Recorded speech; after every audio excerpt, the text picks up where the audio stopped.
Yeah. We are there. Oh Yep. my goodness, we made it. We The made Black it. Women in Radio release Hey, party. woo, woo, woo, woo. Oh my goodness, this is so much fun. I love the fact that we can actually have a good time and not leave the house if we don't have to. So thank Absolutely. you guys so Exactly. much for joining me. We've got Black Women in Radio in the house from all over the country. Did I say all over the country? You All over the did. country. That's all You right. Mhm. did. So I'm Felisha Love. I am the president and founder of Black Women in Radio, and I've had the absolute pleasure of meeting so many, literally thousands, guys, of phenomenal women all over the country like you. Ah, And I mhm. just want to say thanks so There you much go. for Look. supporting us. Thanks for being beautiful and talented. You guys have so much content. I mean, I could do this for 40 years easy because everybody has, their own personalities and lifestyles and talents. And I could just go on forever interviewing each one of you. And then as you know, our lives ebb and flows, right? We're in Right. radio, we're out radio. Mhm. We turn a left, we make a U-turn. It's just, Mhm. it Yeah. is what it is, Mhm. right? Yes. So Exactly. welcome, welcome, welcome. Thanks so much for joining the Black Women in Radio first New Yes. Year's Eve celebration. I'm glad to be a part. Woo! Woo, woo. Especially after a year like 2020. I Oh, don't know about you goodness. guys, Oh but I've had gosh. I've had some challenging years even Yep, Mhm. here. before Yeah. 2020, and then when 2020 happened, I was like, oh Lord, for Oh real? That's yeah. what we doing? Mhm. Oh my Mhm. goodness. So I want you guys to introduce yourself and make sure you let us know where you are um, broadcasting from. And, because some of you guys live in one city and you're broadcasting all over the place. How many people are syndicated now? Syndicated? Not this group, next group coming up. Yeah, Not yet. I mean like five, Right, not six, yet. It's six. You know coming. what Not I'm yet. saying? In 2021. Okay. Bring it into existence. a minute. Hey, you know what? It's so funny because that used to be the go-to, couldn't wait to become Mhm. syndicated. Oh my gosh, please let us be syndicated. And then now we're syndicated, and anybody making 5, 6, 7, 8 million yet? Oh, wow. Only the men. Only the men. Only the men. Okay. That was supposed to come with the syndication. What's up with that? Only the men. Only the men. We got to have a talk with them, boy. I tell you, the powers that be and everything in between. All right, Nori, hey, are you going on the celebration? You looking so cute I there. know. Well, thank you. I am out in Las Vegas currently, so On. I'll be there yeah. today. How long you Okay. staying? I'll be here until middle of next week, so Okay. about the 4th or 5th. Good. Good. That I'll be is there so, Saturday. I gotta work. Oh. Yep. that is awesome. And you brought us to your Yeah, celebration. it's a whole party. I am just so honored. Oh my gosh. Well, while we've got you, go ahead and introduce yourself to our audience. Well, hello, I'm Nori. Nori, I'm so excited to be here with Black Women in Radio. Thank you for the invitation. Thank you for allowing me to be on the panel with these lovely women. I see them on social media, so it's great to see the faces and have this conversation. But so I started in Chattanooga, Tennessee. I did radio there, did radio in Atlanta, currently in Maryland with Radio One. And so I've been featured on The Morning Hustle, filling in for Angie Ange, and I have a radio show on Magic Baltimore, and I do some radio in DC as well for Magic in DC. So I just kind of bounce around, but I've been in radio for 17 plus years. Ooh. It's been Woo, That's a celebration. lot. So what do you have to do to be in radio for 5 years these days? Okay. That's right, great. right. But it's as you ladies know, it's a fun career. It's a roller coaster ride, and so as we Absolutely. move and maneuver through our careers, you just kind of roll with it. And thank God for the blessings along the way. So I'm just happy to be here, and happy New Year to all of you and all of our audience members as well. Oh, that is so Thank you. wonderful. Let's celebrate Nori. Woo! Positive energy. Yes. I know I need some of that. Tradia, how are you? Hi, ladies. Hi, Tradia. Hi, Trania. Hello. Well, yes, my name is Tradia. I started, I think this is like my third year in radio, so I'm relatively new. I started in Charlotte, North Carolina for an independent station called Streets 103.3. And from there, I went on to get what I considered my big break when I got an opportunity to do middays for Radio 1 in Richmond. Stayed in that position for 3 months, and then the pandemic hit. So got let go in April, like a lot of us, clearly. Which was a struggle, but I was able to pick myself up. And from there, 6 months later, I got the call that I will be the new midday person for Foxy 99. So I'm currently still in radio, happy, serving in Fayetteville, North Carolina. So that's what I'm doing. Good. It's awesome, Tradia. Congratulations. Yes, thank you, ladies. We've got to keep this amped, man, Yes. because I am so glad to kick 2020 out with bodyguards. Oh my gosh. Allie Lynn. Feeling I was next. My name is Allie Lynn, formerly Allie the Pub. I've been doing radio since 2013 professionally. Started in Little Rock, Arkansas, my hometown. Did Power 92 with Cumulus. Ended up getting a big break of mine. I went to go to LA. I worked for TMZ for a year and a half. Came back, moved to Birmingham, was at 95.7 Jams with New York, who I see is going to be on the call at some point. End up getting found on Instagram and end up moving to Charlotte for my first full-time gig with Radio 1 and 92.7 The Block. Was at that position in Charlotte for 7 months, got promoted, moved to do middays in Detroit where I met Wendy. And then after that, I was there for a year, got let go due to an acquisition, ended up moving back home. Now I'm full-time doing radio back at my hometown at an independent station. It's 96.5 The Box. Currently you can hear me here, and I'm in Tuscaloosa and Birmingham as well, at 105.1 with Town Square, and then of course still at 95.7 Jams on weekends. Awesome. So awesome. Girl. Allie! What a journey, girl. And you guys are leaving little bits and pieces out too. You see Allie on TV and all of that fun stuff. I was just Ramona coming in. Allie just being modest. You guys don't be modest. Y'all worked hard for all of this love. Okay. I do some correspondent work as well with a couple of different Fox affiliates, mainly for Fox 5 Atlanta. I have a weekly segment, Top Trends In with Allie Lynn. So yeah. Yes, Awesome. That's better. You've been on TMZ as well, right? Yeah. See? All over the place. Allie, congratulations, girl. We made it. Happy New Year, y'all. Woo! Happy New Year. Look, we got started early. Yes. A little. Angela Green, my right hand, oh my God, I'm so glad you're with me. Hello, everybody. Hi. You all look so beautiful. I'm so used to wearing a mask and no makeup. I forgot to put makeup on. I'm the opposite. You guys remembered your makeup. I forgot. I'm like, well, I always have on a mask anyway. So sorry, I don't look as gorgeous as you guys. You look gorgeous. Don't worry about it. Thank you. So I have been in radio since 1986. You really went there?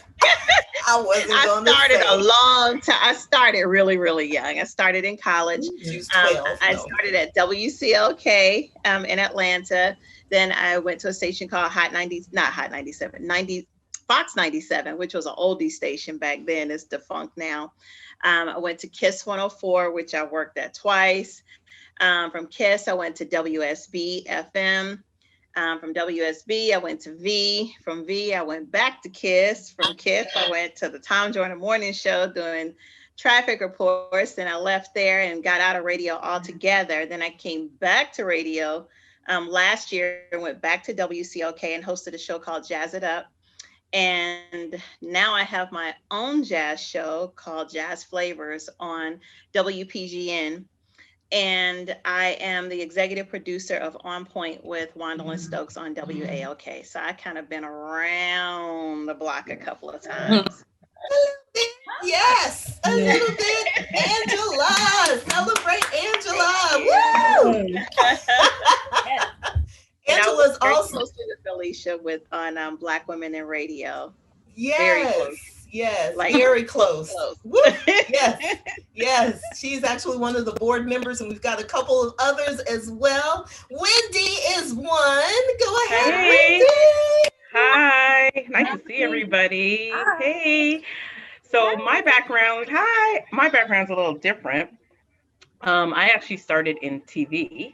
I moved to the US from Canada, and when I moved from Canada, where I did TV, I went into PR and then radio.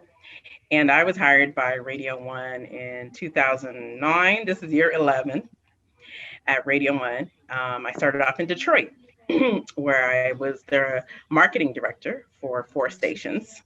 And it's been a journey because they didn't want to hire me because one person didn't want to hire me in programming because he said I didn't come from radio and I didn't have a radio background. So, oh well, he's gone. I'm still here. And how are you supposed to get one? I'm thinking, you know. So, you know. So then my husband got a promotion in Ohio. So we were going to move to Ohio. And so I was going to say Hawaii. I was like, can I Right. So I got promoted. Radio 1 promoted me because I was leaving to the regional director of marketing for 6 cities.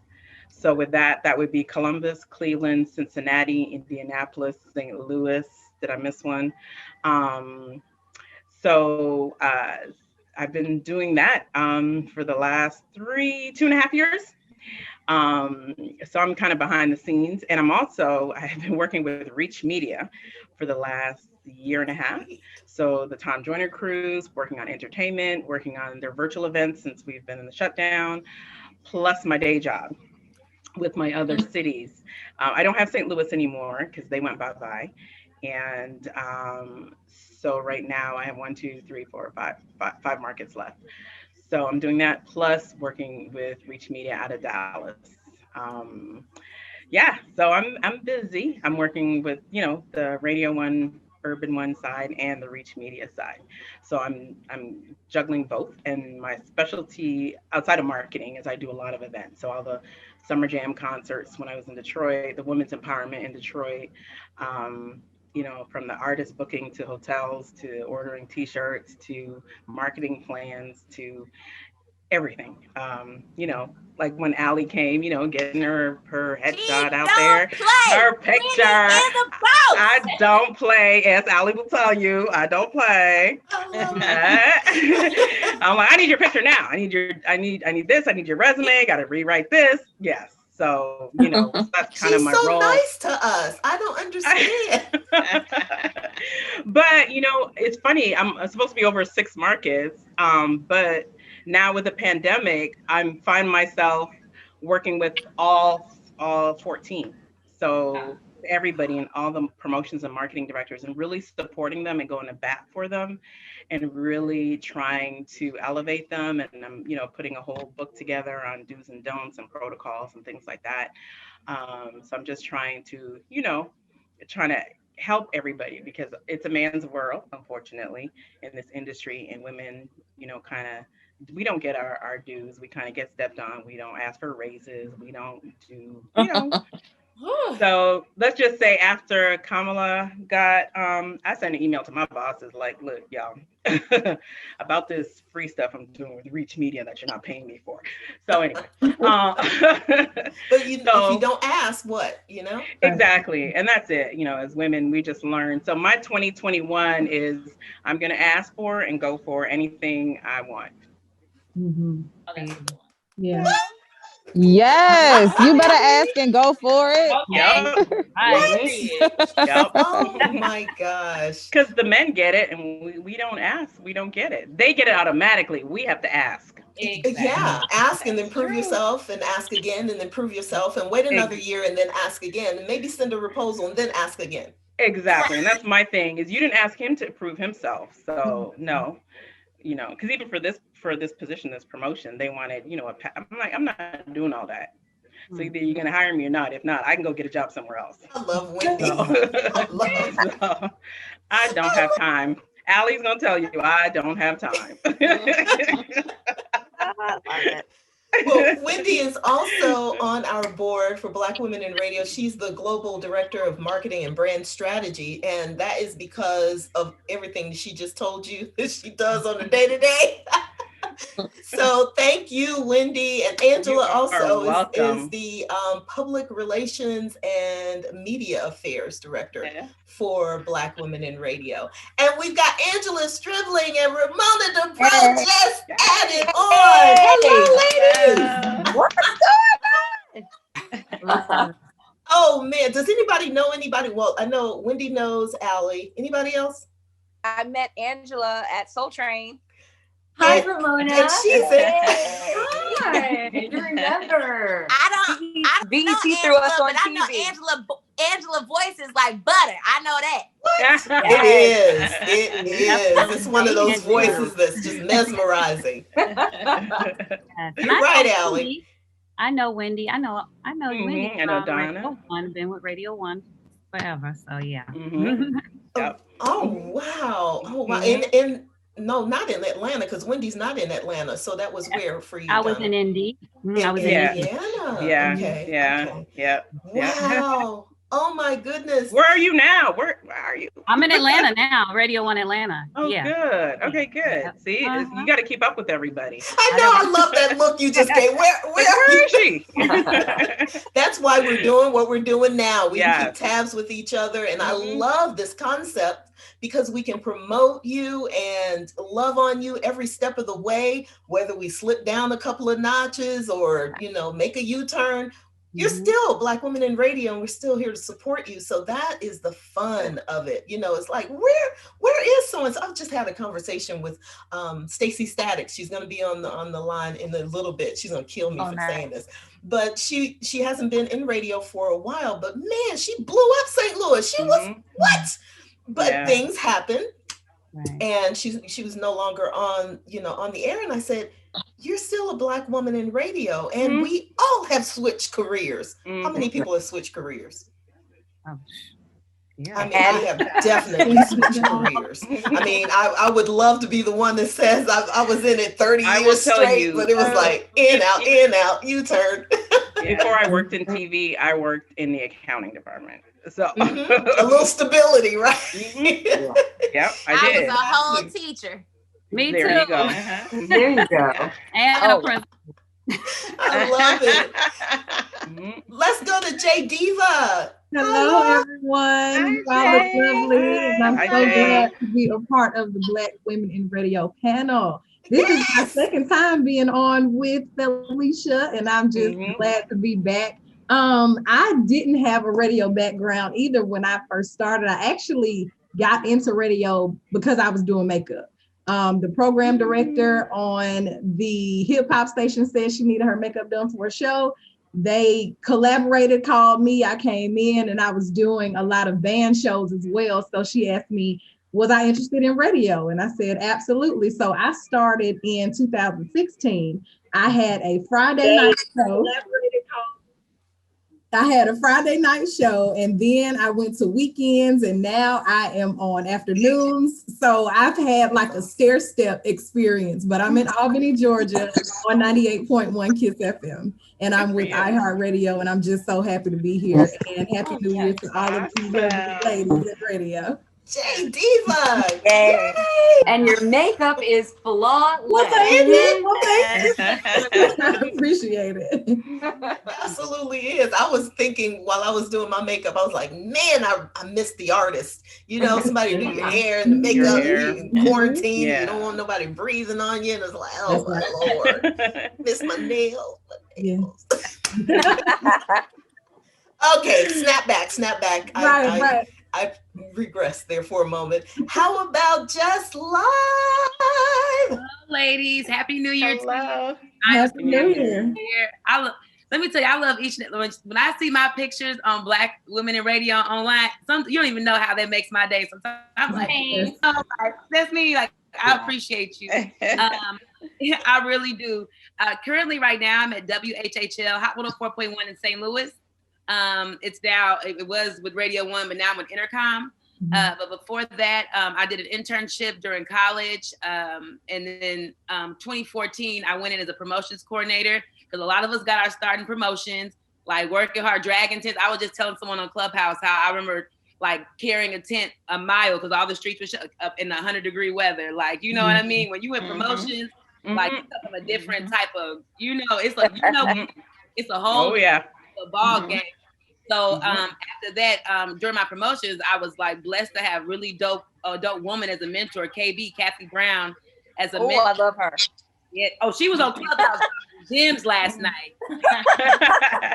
And I remember I was telling everybody how she was so hard on me, but it helped like put that pressure to make a diamond. You know what I'm saying? Like she was, if you know KB, you know KB. Like yes. She don't play. But I saw that she said yesterday, she said, I saw something in you and I appreciate being around women like that. But in 2014, I was the promotions coordinator, elevated to promotions assistant, did weekends, and then was the promotions manager of the entire cluster. We had 7 promotionally active stations at iHeart, the country, all the stations. And then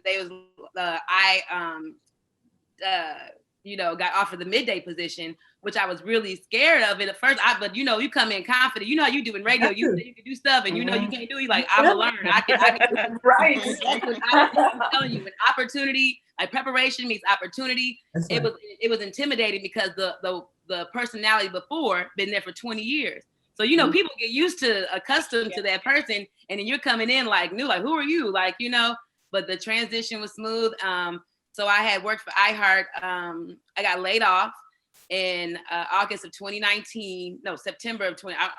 The fact that I can't remember this day because it was so traumatic at that moment. When they call you in the office and you see the business manager, you know what time it is. You like, okay. I said it's that time. And then 6 months later, about 6 months later, I got picked up at Radio 1 under Derek Lil D. Green, which is the Cole brother. I appreciate him. And now I'm just doing weekends right now. So it's been amazing, for real. I mean, this year has been like you're not bringing in that same money, the remote money. You know what I mean? That big money. It's been a rough year, but we making it do what it do. And like I said, I appreciate this camaraderie of women in this business because it's not a lot of us, but it's a lot, but it's not. You know what I mean? And I'm really blessed to have like women like this in my corner. I appreciate you. Thank you. Thank you. We celebrate you too. Yay! We do. I mean, this is not an easy task. It's a heck of a lot of fun when it works, but it is not easy. Right, you said when it works. Yeah, and I was talking to you. I called you and I spoke to you for like 2 hours. We were on the phone for like 2 hours talking about. So yeah, it's. Wow. Yes, exactly. I think I started the room. Clubhouse, I see you. I hope people can find us on what is this, Clubhouse? We look pretty on Facebook Live, okay? Oh, good. Yeah. Exactly. So for those of you who are just joining us, this is the Black Women in Radio New Year's Eve celebration. We are calling it the release party because we are leaving all of that stuff that happened in 2020 in our personal lives and around us back there. Back there. I told a friend of mine with bodyguards escorting him out. So it's a release party to love on each other. And you know what? I couldn't think of a better opportunity to bring everybody together to network than during this quarantine time. I don't know about you guys, but I miss the energy of everybody. Yeah. It's great when I'm doing individual podcasts, but this is phenomenal. It's as close as we can be to a conference for now. Right. But it's on very soon. It's on very, very soon. Ramona DeBro! Hey, ladies. Hi. Hi. I feel like this is my first girls' night out since the quarantine because I have a baby up here, and going on air when the baby's in the other room, she may or may not wake up. So that has been very interesting. I can imagine. This is like the club right now. I'm loving it. I'm sure. But tell us about you. Introduce yourself for me. Okay.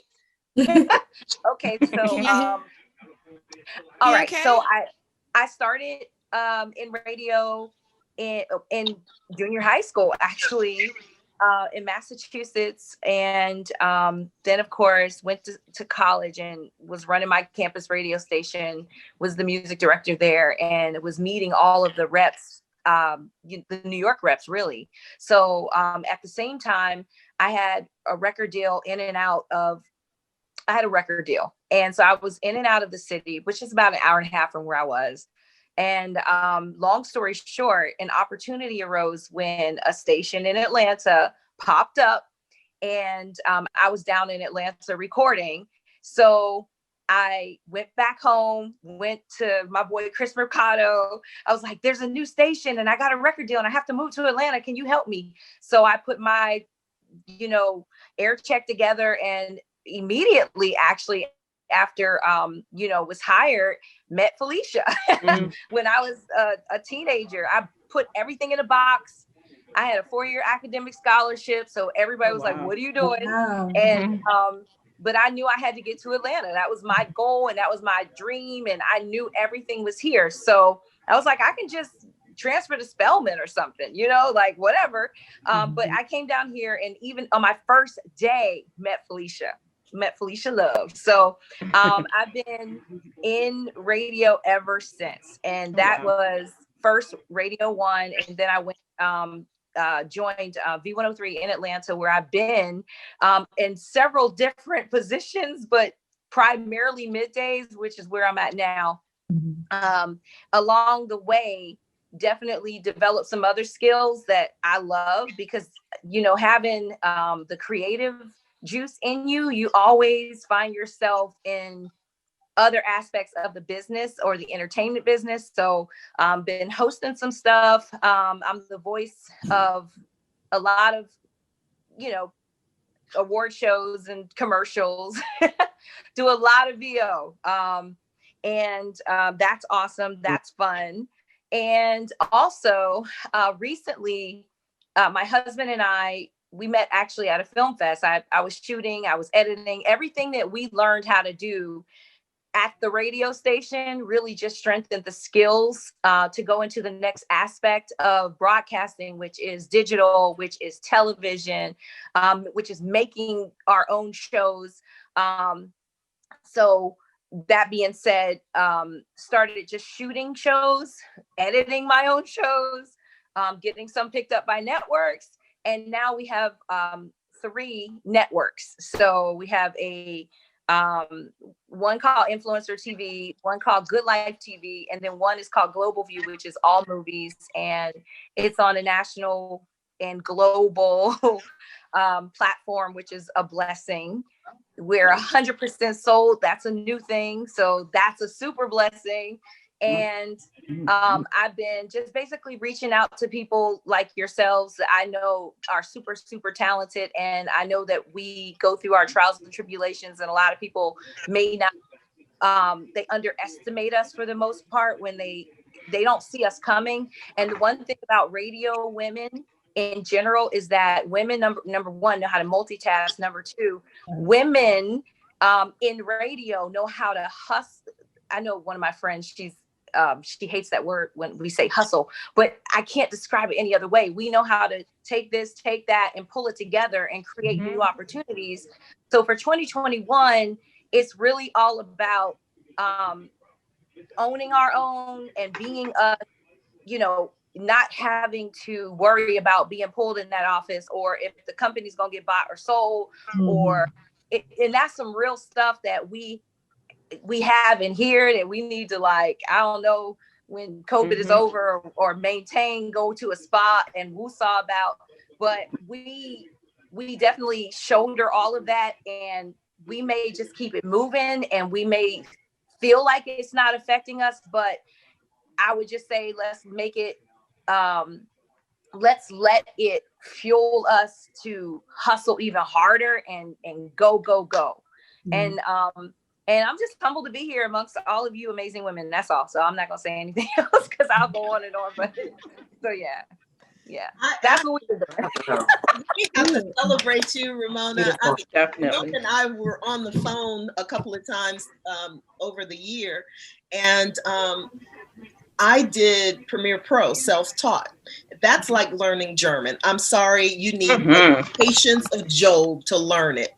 And don't know why I did. I guess, I was bored, and, I'm creative. So I found another piece of software, and I'm a computer geek too. And started messing with it. Well, it's a good thing I did, because there would not be any Black Women in Radio, a podcast, if I had not. And I had several other podcasts before that, my, self-entitled show that I can now enhance because I'm learning this new skill. Well, after talking to Ramona, we both kind of fell into the same situation. It was like, I've got all this talent, I've got to do something with it. So the beauty is that there is going to be a pipeline from Black women in radio into other avenues. So, it's so, I love looking at people's face when I tell them it's not a kumbaya organization. It never was. It's about empowering women, and I do see that buzzword all of the time. But what I mean by empowering is getting to know you, getting to know your needs, collaborating when possible, and being a support system, because oftentimes that's what we need. I know I'm in my little cave working away, I hardly look up. My family members are like, yes, she's still in there. And they're like, well, are you getting paid for that? It's been a lot of, and people don't understand that it takes a while to create a product that is marketable before you get paid. So we need groups like this, like us, to push each other into the next level, because radio will come and go as long as we're not owning. That's the fact of the matter. I don't know about you guys, but I remember getting fired a couple of times from my radio job, and it was devastating, because you pour your whole heart and soul into it, not thinking, that somebody may one day pull your coattail or decide, you know what, I'm going to hire this new girl, and you don't have a job anymore. So it's important that we have a close knit like this. Yes, we're social. Yes, I'm, on Instagram, giving you guys love. And it comes from the heart, actually, because it's not because I don't have anything else to do. I just believe in what I'm doing. I believe that there is a need for us to connect. And it's time for us to stop, allowing people to pit us against each other. It's not about that anymore. I don't know about you guys, but like in the 90s, and late 80s, when I was on air, I didn't talk to Carol Blackman. I was on hot, she was at P. We didn't talk, Then Ramona leaves hot and goes to V. I'm like, traitor. No, I'm kidding. But it was, it was this tension all of the time, and we didn't collaborate the way that we absolutely can, and so free to do now that we have social media. So I would love to see us, elevate ourselves. Yes, we can be, radio personalities and stuff, but I'm willing to bet you are so much more. So whether you've had an opportunity to exercise that or not, it's there. And that's why we exist, so we can be the catalyst. Somebody just hit me up a little while ago and said, what can I do to help Black women in the radio? Oh my gosh, it's not about helping the organization. It's also about helping you, as a creative woman, because just look at yourself and think about how many people you actually have around you that's pushing you to go. Come on, you can go. I don't have that much. No, I've called Angela a few times. Angela said, what did you say to me, Angela? What'd you say? Say it again. What do you say to me when I call you and I'm like, oh. So just keep going. Just keep going. Just keep putting one foot in front of the other. Just don't stop. I keep telling her the same thing over and over. Just keep going. Sometimes that's all. Am I wrong? Sometimes that's all we need. And oftentimes we want to give up because we live in a society that we're going to have to create. You know, is everybody happy with the way things have been up till now? With how you get jobs, how you stay on your jobs, how much you get paid, all of the information that's kept silent from you so that you can have a viable career. Contracts, nobody talks to us about that. Right. You know, we were just happy to be on the air. Okay. What does it say? I think it's for them, not for you. Nobody talks to us, you know, so we are so powerful and creative. We've got so much to share. And Black Women in Radio is absolutely the foundation for that to happen. And it can look in many different ways, not just radio, but creative content. Creative content. We've got New York and Morgan just joined us. Hello, ladies. Hi. Hello. How are you? Good to see you guys. Angela Stribling, that wonderful Angela. You know what? I am so thrilled when I meet you guys and your spirits are just as beautiful as you are. It just lights me up. Angela. You know what? I want to say kudos to you. Talk about spirits matching the beautiful face. I mean, what you've created and the support. And I know one of my other broadcast sisters said how great it makes her feel when you repost her picture. I feel the same way every time you give love on the BWIR page. I'm like, wow, because, you know, I mean, what you're creating is this beautiful sisterhood with women who are, you know, I've been doing this thing for a while. And I actually started in television and, you know, went to WHUR radio and was doing a weekend show. And they liked my voice. And I started doing voiceovers, you know, for the radio station. And I, you know, was on the air at WOL. And I spent quite years in sales, you know, which was so crazy. So I kind of had a dual career. I would sell the advertising and then write their commercials. I mean, this isn't like, you know, advertising agency, just talk to the agency. No, I was knocking on doors and going to retailers, and which means you have to do everything. So I would create these campaigns for them, write the commercial, voice the commercial, and then just, you know, got a reputation for doing a lot of voiceovers. And that's how the voiceover career started. And fast forward, ended up on the air on WHUR and on BET. I don't know if you remember back in the day. I used to do a TV show. I definitely remember. Totally remember. So I wanted to see you. I was like, oh, how do you do that? With Melvin Lindsay. Melvin Lindsay created the Quiet Storm radio format. And it started in Washington, D.C. at WHUR radio back in the day.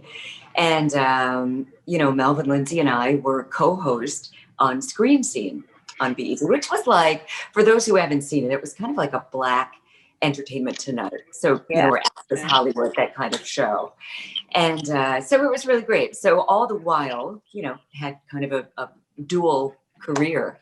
And always had the voiceovers, you know, even when I was just doing television, I would have the radio, the voiceover as well, and would always end up back on radio. And as a jazz singer, I traveled around the world singing and, you know, came back and went right back to WHUR, which is where I am now. So I host a show called Pillow Talk with Angela, and it's on WHUR and it's on Sirius XM.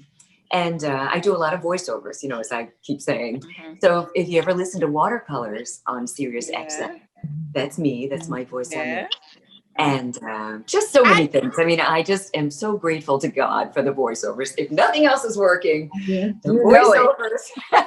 Know it. Absolutely. Absolutely. Amen. That's awesome. And That's great. talk about talent. I mean, the woman sings too, not just Wow. in the shower. He's an artist. And Thank and you. so when we look at our lives and we think about, how many things that we've done and, should I put some energy into that or should I put some energy into that? You should put energy in all of it. All of it, because you never know where it's going to go. I learned the hard way that life isn't like this. It's not so linear. true. And Yeah. it took me, I promise you, my entire adult life to get it. And that's why the lessons were so hard and why, it was so painful to go through the journey that I went through, because I did not come from the mindset that it's okay if, you take a curve, but you still dream. You still write in your planner, you still have a focus. But it is so easy, especially with the pandemic and all of those jobs that were lost this year. Holy crap, I've never seen anything like it. And it's just, that comes back to that side hustle. Everybody has to have a side hustle. You have to do something. Yeah, that's so true. I mean, in the pandemic, you talk about growing up and feeling like, okay, if this is what I've chosen, I've got to stick with this, and I might have a desire to do that, but I don't want to get off track. I mean, while it's true, you only have a certain amount of energy, and to do anything good, you've got to put a lot of energy into it. But one thing this reboot, this pandemic has taught all of us is that, maybe I shouldn't be just so one-dimensional. Maybe it is time to think about, if I wasn't doing what I'm doing right now in my current career, what would I be doing? Right. And give some energy and some love to that. Definitely. Absolutely. Angela Strickland! Thank you so much. Thank you for inviting me on this. It's amazing. Oh, and thank you for saying yes. I mean, I love the fact that you guys, no matter when I hit you up or ask you if you're interested in coming on or whatever, all I hear is yeses. Absolutely. In my lifetime. Listen, for what you do for us, come on. Honor, really. Beautiful. Yeah, honor. I was in Target when you called me, just so you know. Love it. Would you buy us? No. I was trying to get some ice cream for tonight. I'm like, okay, I need my ice cream. I love it. Yes. What kind of treats are you going to have tonight? Anybody? Haagen-Dazs ice cream and pizza. I had ice cream. I had ice cream too already. What else? What was that, Donna? Oh, I just said I had some ice cream too. I went to Cold Stone Creamery, so I got some ice cream and a little treat. I was just wondering what you guys are eating, or are you treating yourself to anything special tonight? Yes, crab and lobster and ooh, yum. Barbecue cauliflower chicken wings. Oh, wow. All of that sounds wonderful. And where do you live? Coming over. Cauliflower chicken wings. Yes, honey. Cauliflower chicken wings. That's the new thing. So okay. And it's cauliflower. It's cauliflower, yes. That's a little hilarious thing. Before, but breaded just like chicken wings. Really? And you still call it chicken? No, that's the funny thing. Cauliflower chicken wings. How do you call chicken wings cauliflower chicken wings? I know. Just the way it's made, just like chicken wings, but I love that. You want to see me devour a whole plate of cauliflower barbecue? I have to try it. It tastes to try that too. It's good. It does. Well, kind of. You like me. You may throw it back at me, but it is really good. All right. Sorry. I'm going to text you. I'm on another. Let's chat. see. New York. Hello. Zoom. Hi. It's Black Women. I'm great. Can you hear me fine? I can. Yes. I am testing this new equipment. So I'm guilty. I have my microphone set up and everything. So I was like, this is perfect to find out if I've got this down packed. So if you can hear me.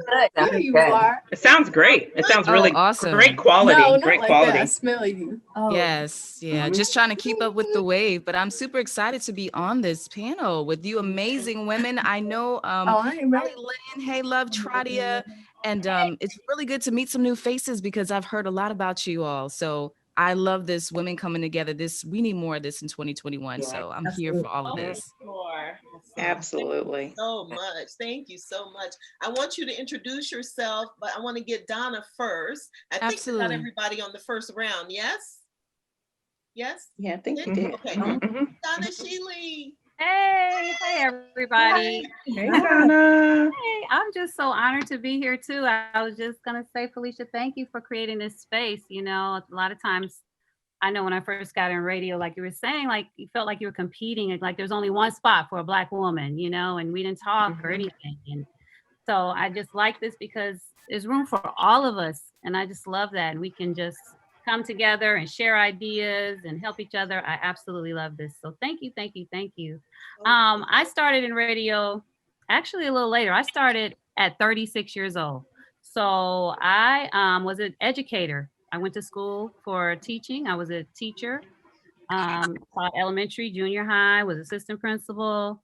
And I did all that while going to broadcasting school in Atlanta. And then my husband moved to Indy, and then I got part-time. Well, actually, I quit teaching, and I was a producer for a talk show in Indianapolis. And then I got a chance to be on the air. So I was on the gospel station there. I did afternoons at the gospel station, Praise Indy. And I was on weekends on WTLC FM. And then I ended up, at one time I was doing 14 shows a week, which is, I know that sounds ridiculous. I was on both stations in Indy, and I was voice tracking. I was doing overnights on TLC, and I was overnights on the gospel station, and I was on the weekends. Oh, wow. Just doing everything. So I did everything up there that I could possibly do. I did the news sometimes. I did a lot. Got a lot of experience really, really fast. And then got an opportunity to come to Atlanta. This is where I grew up. And so I said, I have to be on the radio in the place that I fell in love with radio, right? And so I am on Classics 102.9 here on the weekends, and took the opportunity. I thought it was great because it was a bigger market. And, you know, I thought, oh, I can just hustle with the remotes and all that stuff. And then COVID hit. So who knew that was coming right around the corner? But I'm still there. So it's a blessing that I'm still there. I did not get cut. Praise God for that. But I had to figure out some things and hustle. And so I started my own video announcement business. A lot of people couldn't graduate, as you all know. So I made these videos to commemorate the students, and I would voice over. I was just like, "What's something I can talk on? I can hear my voice." So I would voice over it and I do a little editing and would put the videos together and would sell those to people. And I mean, it really caught on. A lot of people wanted that. And then it went to birthdays and graduations. I've been doing funerals. So, I mean, that has really been a blessing, talking about trying to find your side hustle and figure out what to do. So that's been great. And voiceover, I just started getting into that. And so that has been awesome as well. So, you know, this 2020 wasn't all that bad for me because I'm an introvert. So it was really kind of heavenly for me. I love the confinement and being here. But I also just was discovering and came up with ideas. And I mean, I'm in this space where I cannot wait for what 2021 has to offer. Because I mean, I just have so many creative ideas and things that I want to try and move and grow. So I just see 2020 was a year of ideas and growth. I have some script ideas now that I have for a TV show. Like, I'm just like, whoa, I can't wait. So it really was for me a year of just incubation of just some great ideas. And I just can't wait to see the growth of them to come in 2021. So I'm really excited about that. And I do want to say that, Ramona, I know you don't know me, but I've been listening to you on the radio since I've been in Atlanta. I just always admire you. And I always talk about you to people because I just love your grind. I've seen all the things that you've been through at V. Like, I've seen the moves and people moving you around. I'm like, he's still That hanging was in. I love that. that was a public situation with a 14, 16 share. Like that, you know, and that's a Yeah. lot. That's a lot. And I was just like, I can't wait to meet you and hug you. Yeah. I always talk about it. So that girl, she's something else. So I appreciate you, Brian. I appreciate your tenacity, and you do an amazing job. You really do. Thank you. All right, guys, that was it. Cindy, love, high five, got it. Come on, get some energy.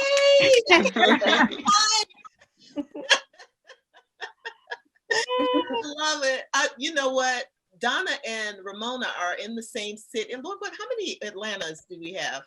Donna, Angela, that's it, right? Donna, Angela, and Ramona are all in the same city. Oh, that's nice. We worked together. Angela and I worked at V, and I think just V, early days, and Traffic. We did Traffic. Woo! Yeah. Woo! When the kids started coming. Yes. Yes. Looked up. See, I didn't know that, but I know you, Angela. So I've seen you before. You have? So, yeah. Really? I didn't know that, Felicia. I didn't know you did Traffic at B. I did. Well, it was through a service. It was through iHeart. Metro Networks. Network. Mm-hmm. Okay. Traffic in various cities. That's when I disappeared from Hot 97.5. Yeah. What was your name? I did Traffic and on air at B after I made the transition from Radio 1. When Radio 1 did that whole midday cut, like 8 women just over a certain amount just gone. I ended up in B not even 3 months later. So I ended up doing Traffic through Metro. And that was fun because, you know. Yeah.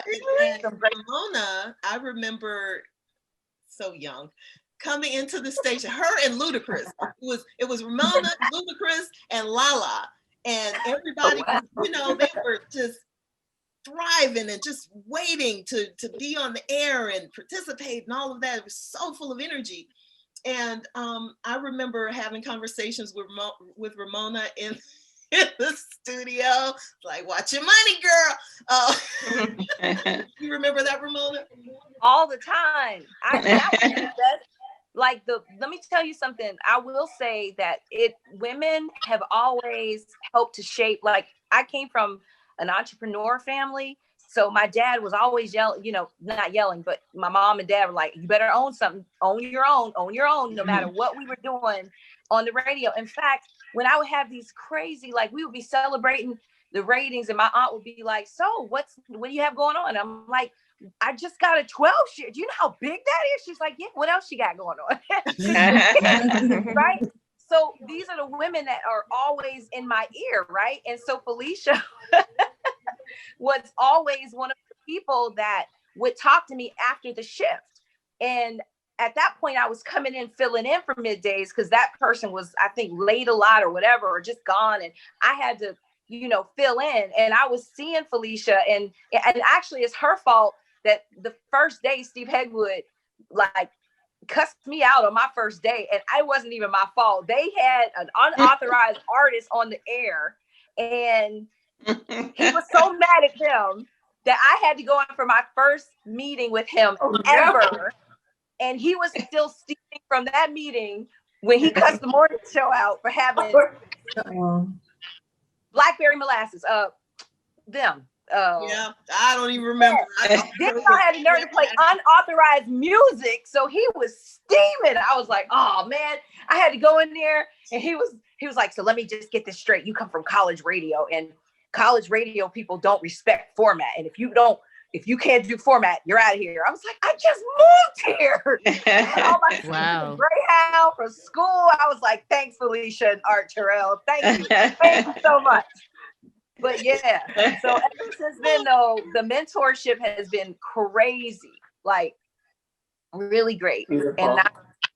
And that's wonderful, because I mean, Ramona and I didn't talk anymore.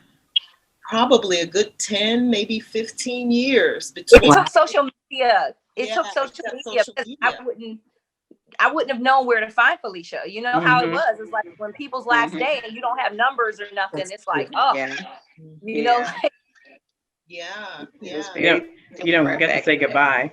Exactly. Right. And, often that's what they do. They shovel you off, and you don't get a chance to say goodbye to anybody. You just get an email. Girl, Thank you for your service. So and so has right. Yeah, Allie didn't get to do her last break. All you get is do her last break. I told them, I said, Kathy, can I just tell the people bye, please? Like, Yanni said, no, I'm sorry, Allie. No. Oh wow. Yep. It is That's radio. It's really cool because you spend all of this time building a rapport with your audience, and it's hard. Yes, it's hard to even get their attention first of all, and then once you have their attention and they start to like you, and you're building rapport, and you got this rhythm going on, and then management is in and out and confusing and whatever's going on with that, and sometimes it affects your show, and you're asked to go, and it's like, but. I had a good show. I had good voice. But one thing I will say this too. I think that it's also it lies heavily, and I talk to New York about this all the time. It lies heavily on like your management, right? So like you can have a really sucky situation where you get let go and you can't do that last break or whatever the situation is. I'm so thankful for Kathy Steinhauer and Yanni Rude. Like, if I don't thank anybody else, I thank them too, because they allowed me to literally, and I remember that day like it was June 24th. Somebody on here said it was so much for them, they can't even remember that day, June 24th, and it was 1:21. Okay. I had just got through with my 20 break, and I went back there in that doggone office, and I remember them just telling me it was time to go. And Wendy will tell you, I had my desk set up, girl, like I was there to stay. Did I not, Wendy? She did. She moved in. When you walk by, you know that's my desk. I had everything there. It was just the liveliest desk there. It's our personality. But girl, they packed that stuff up so nice and neat for me. And they let me come back and get my shows. Like every single show that I had did from July up until that day. Wow. And they put them all on flash drives for me, and I will never forget that. And that was what I used to put together an air check, moving forward for work. So I say all that to say all the time, lessons learned always. And Mary Kay told me this when I first went to Charlotte, and I did it there. But when I got to Detroit, I was comfortable. I was in the D, so I was cool.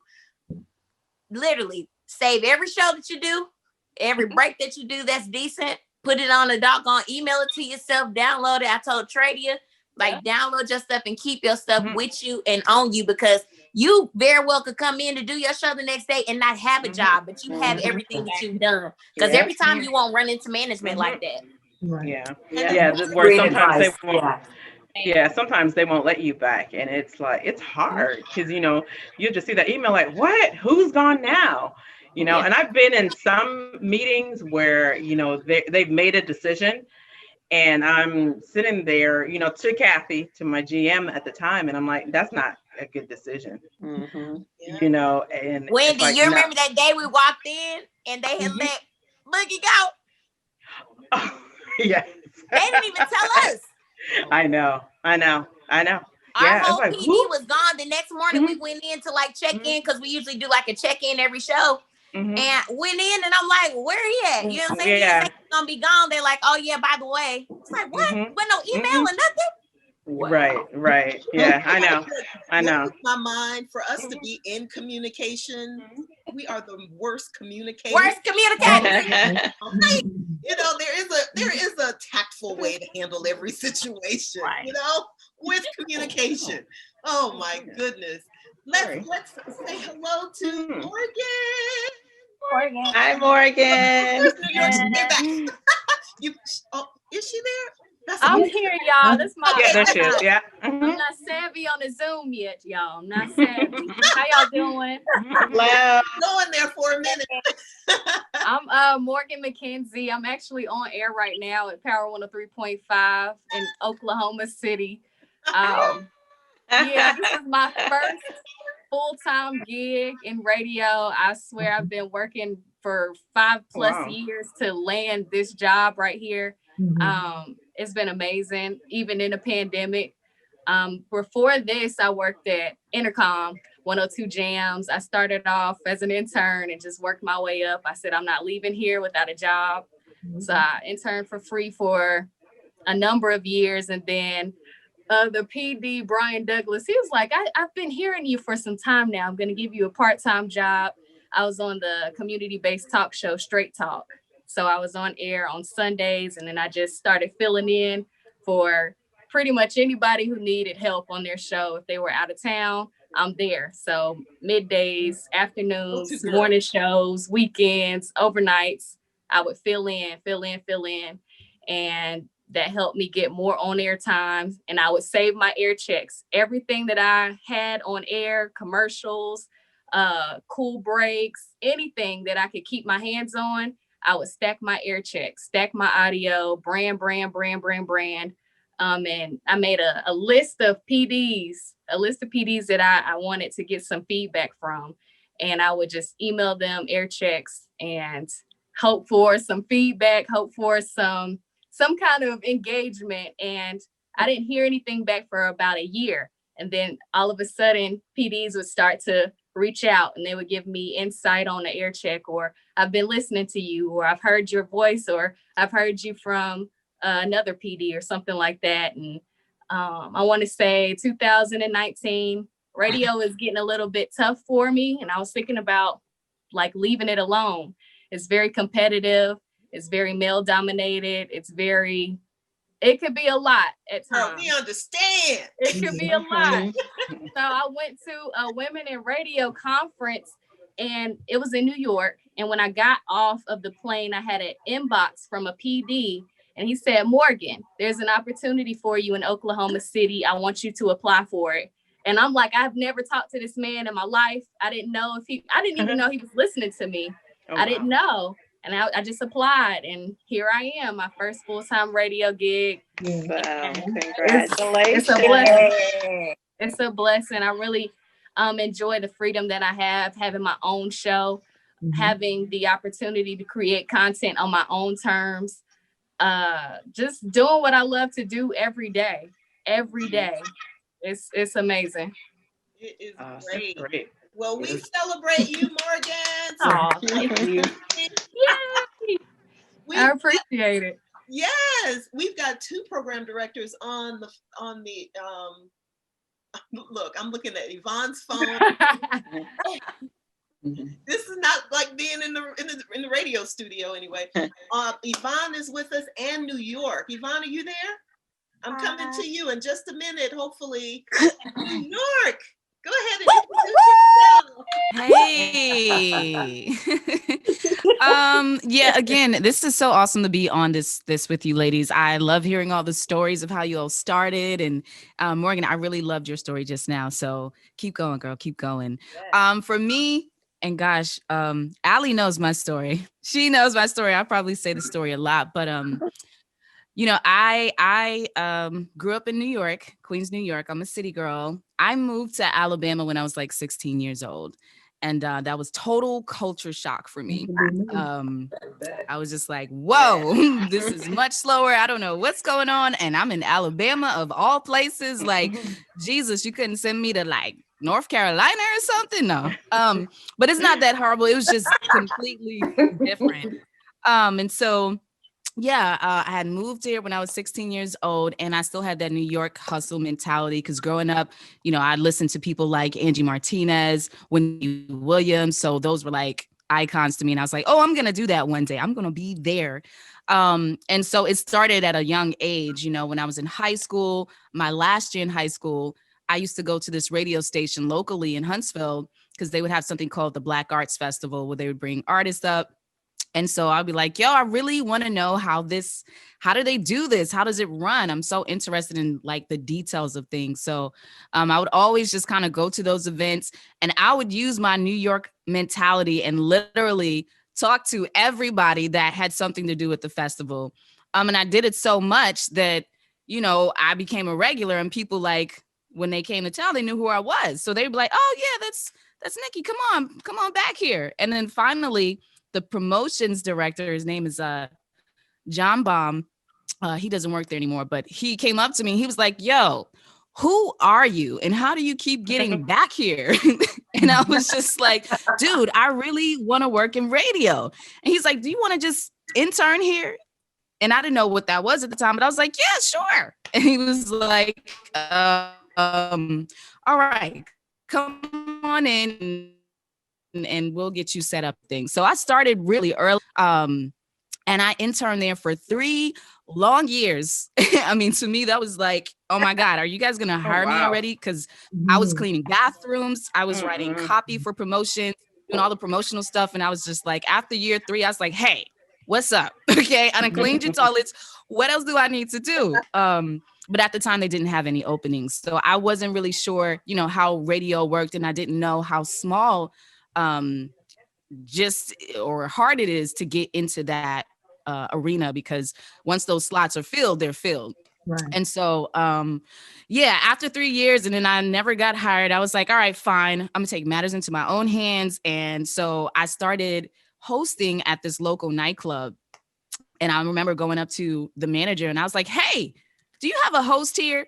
And he said, what do you mean? Like, you want to sell drinks or something? I said, no, like, I want to talk on the mic and like welcome your people and be like, you know, have a good time.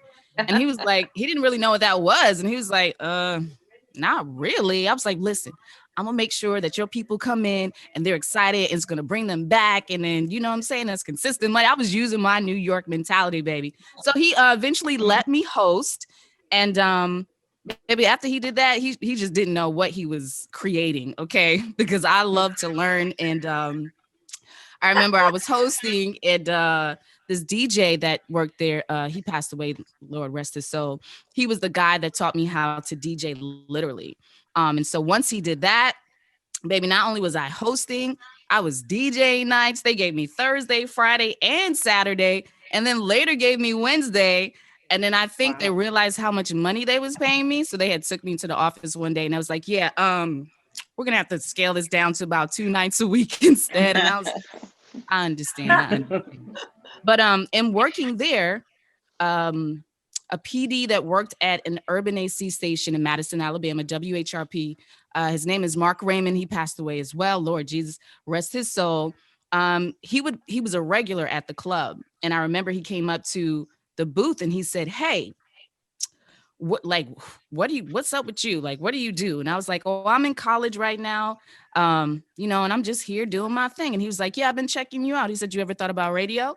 And I said, well, yeah, I used to intern at a radio station, but it just didn't really work out. And he said, well, I have a position open. And if you'd like to come audition, then come on through. So I was like, well, okay, well, all right, let's do this. I really didn't know anything about being on air because I was taught the promotional side. So when I went there, I mean, Lord have mercy, it was one of those things where they're like, okay, you got 2 days. I'm going to teach you everything. After that, you have to soak it up and I'm going to put you on air this weekend. So I was like, oh my God. I was like, that's cool. I got it. And so, yeah, so I auditioned and I ended up getting the job. I'm not going to lie. I was messing up breaks left and right. I thought that I was creative. I was like, I'm going to do some entertainment news breaks. I'm going to have some music beds playing. Like, it's about to be on and popping. Baby, I was literally trying to do everything at one time. And I lost my place on my entertainment news read because I had it written out. And because my music bed went off. And I was like, oh my God, I got to push my music bed. And then when I pushed the music bed, I lost where I was at. And I was like, yeah, so, and you know, and that's crazy. And so, so I just had to like improv it. And it was my first time really learning, like, you really have to prep for your shows, and that I was trying to do way too much and I needed to slow down. Anyway, so worked there. They started me off doing like Sundays. Then I went to Saturdays and Sundays. Then they eventually gave me overnights. And then it went to nights. I did like a quiet storm. And I was still in college during all of this time. I pledged AKA, so it was a lot going on. And I was like, Jesus. Anyway, fast forward, they ended up having like some cuts. Yes, all right. Yes. It's all love for everybody.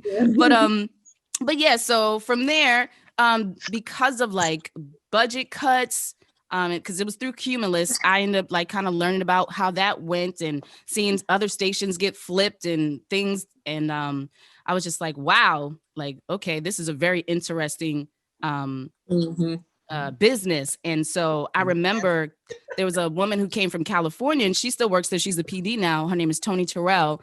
And I just thought she hated my guts because she was always on my case. And I was just like, what is up with you? Like, why are you being like this? And she was just like, listen, you know, she's one of those no nonsense. I'm gonna tell you like it is. And I think I probably got that from her and why I'm the way I am today. But she was just like, do you really want to do this? Because this business will eat you alive. And like, you got to be on your stuff. If there's no passion in it, I'm gonna tell you now, go ahead and jump out. And at the time I was just hard-headed. So I was like, I'm gonna stay. This is what I want to do. Okay. And so, yeah. So anyway, but she taught me a lot. Mark Raymond taught me a lot. From there, I ended up meeting a DJ. You know, they used to do the, when they go to the different colleges for BET. What is that? They did the yes. See Your Tour. Right. And I remember meeting a DJ there and networking with him because my networking game was still strong. I had been cut down to working just Saturdays and Sundays. And he gave me my first ticket to the BT Hip Hop Awards. And I remember I was supposed to work that day. And he was like, hey, you want to go? I got some free tickets. And I was like, absolutely, I want to go. So I had to come up with this excuse for work so that I can go. And I'm sick. I can't come in today. It was horrible. I remember it because they probably was like, yeah, you don't sound sick at all. And from there, I ended up meeting someone that worked in Birmingham, and he worked on the morning show out here. And so he told me, we ended up, you know, connecting and networking because I was really trying to network with whoever, you know what I'm saying? I just love the industry that much. And he was like, hey, we got to, I think 3 months later, he sent me an email and he was like, hey, we have auditions coming up for the morning show. He's like, are you interested? And I was like, oh, yes, absolutely. Save me. I'm only working 2 days a week and I'm working at the club all the time. Like, absolutely. Anyway, fast forward, end up auditioning there, got the job. I did the morning show for 3 years. Well, actually, I did the morning show for 6 years. I went through 3 morning shows. Buck Wild Morning Show. I don't know if you ladies are familiar with Sammy Mack. For those of you who know him, may think that he is an a-hole. I did too when I was working with him. We got into several arguments. I don't think I've ever been cussed out by anybody as much as I was with him. But, you know, in the end, he really taught me everything I know. But yeah, I went from him to the Roy Wood Jr. Morning Show. Roy Wood Jr. is now working with Trevor Noah and The Daily Show. So then we had to regroup, make another morning show, which was the Magic City Morning Show. It had Dwight Stone, a comedian named Funny Man. And then from there, we ended up breaking up into everybody separating. So they put the 2 guys from the morning show in afternoons. I got middays. And fast forward, because I feel like this is getting long, fast forward, ended up being APD and working in other markets. And now I'm the program director. I learned how to be a program director in 3 weeks. The PD at the time wanted to take a job in Atlanta to work for Darlene McCoy in the Willie Moore Jr. show. And so he was like, yeah, so you're APD and I got to teach you how to do all this. And I got 3 weeks to do it before I move. And I was like, okay. Appreciate it. That's not enough time, but I'll take up as much as I can. And then next thing you know, 3 months later, I was the PD, and it's been like that ever since. Just wow. So 3 is a significant number in my life. And she a bomb ass PD at that. Yes. So much love. Yours. Wow. Worked with Sammy Mack recently. Sammy is funny. Sammy is, but I call Sammy. He helped me. I needed his help the other day on this VO I had booked, and he helped me. He walked me through the whole thing. So he is a kind person on the inside, but outwards he's funny. He's a funny guy, but really nice. But he knows his stuff. He knows his stuff though. He's brutally honest. Yeah.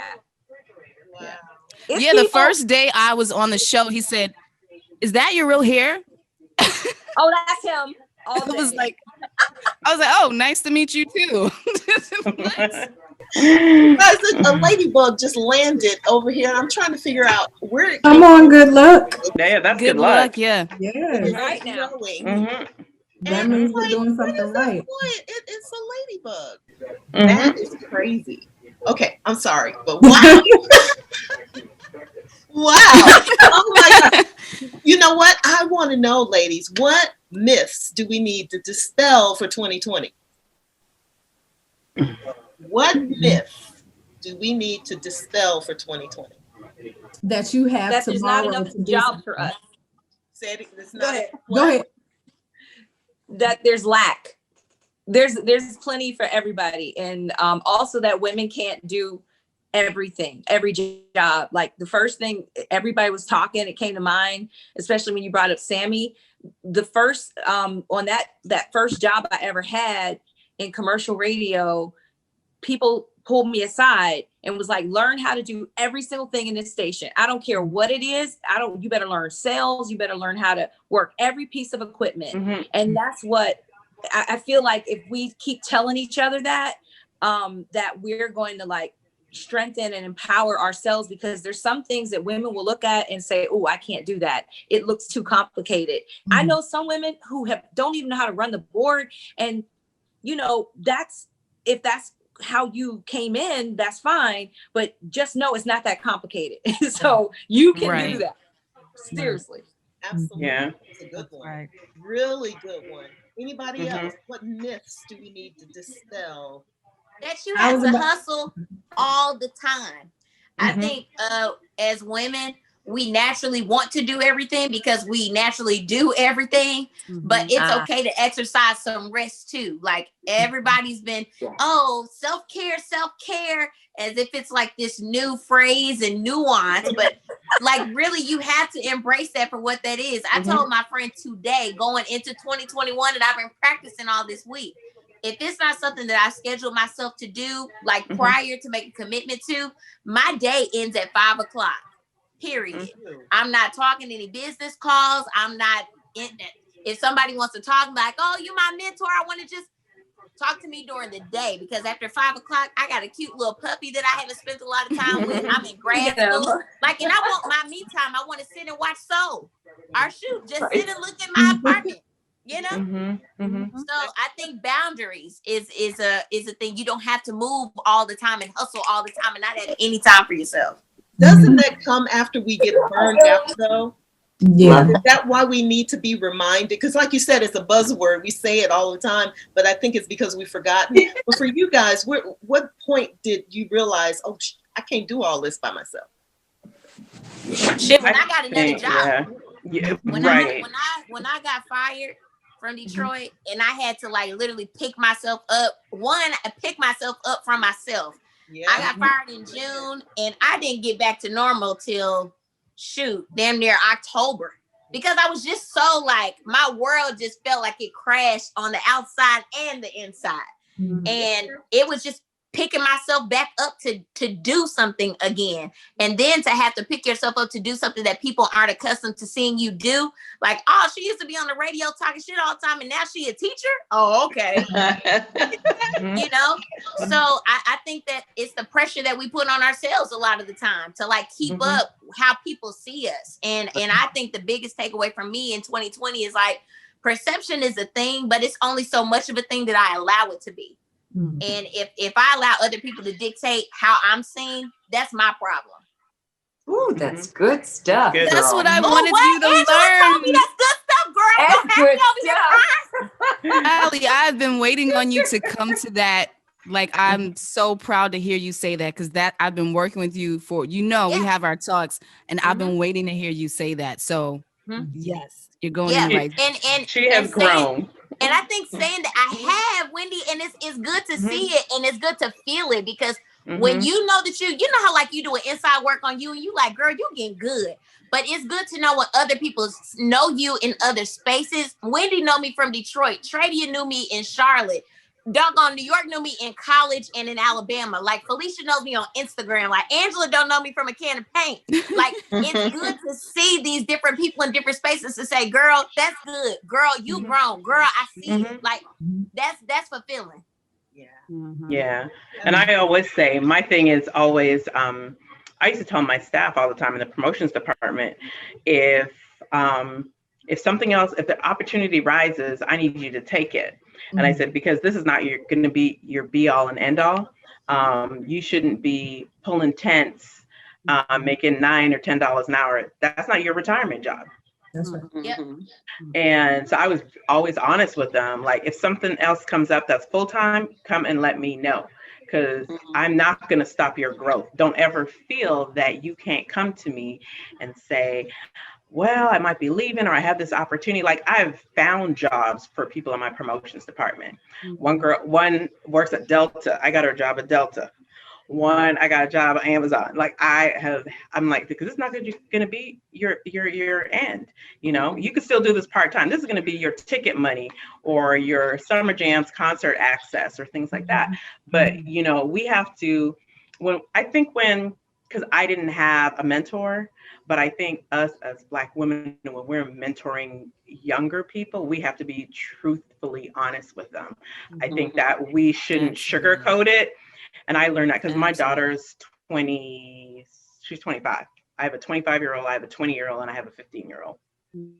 And so I think that's the nurturing side, you know, of that, you know, Black women we are nurturing, but we have to be honest with ourselves, and we have to be honest with the people that we're mentoring. And we have to be able to tell them yes, we have to be able to tell them no, we have to be able to tell them to move on. Does that make sense? Because, you know, one summer we were so busy, I remember in Detroit, and I had, you know, promotions people, I can't work.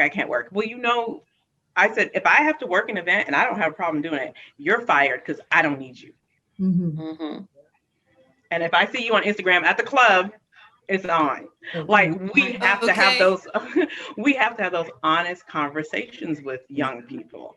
And I think that is one of the detriments of, we can't always sugarcoat it. We can't always, you know, we can't handhold, they're not eggs, right? And especially Black children and brown children, they are not eggs, because they're going to have it even harder. We have to be truthfully honest with them. So I think that's one thing, and especially being home with these kids since March. Oh my God, I'm ready to drink. But and my husband. But you know, because my one son, he has a soccer scholarship, so he hasn't been able to play. So, because they canceled, you know, university, they canceled the semester. So he had to come home. So he had to do everything online. My other son, you know, he was playing football. My daughter, she works in New York.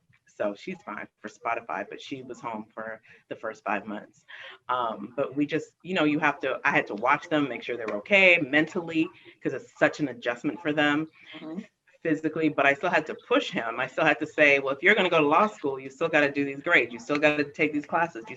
I still had to stay on them, you know? And I said, reality is, this is going to be our reality for the rest of the year. So we just have to be honest with them. So I think that's one of the things that us as women, when we're mentoring anybody, we have to be honest and truthful with them. Absolutely. How many people are mentoring someone, or anybody mentor? Or everybody. I do. Everybody.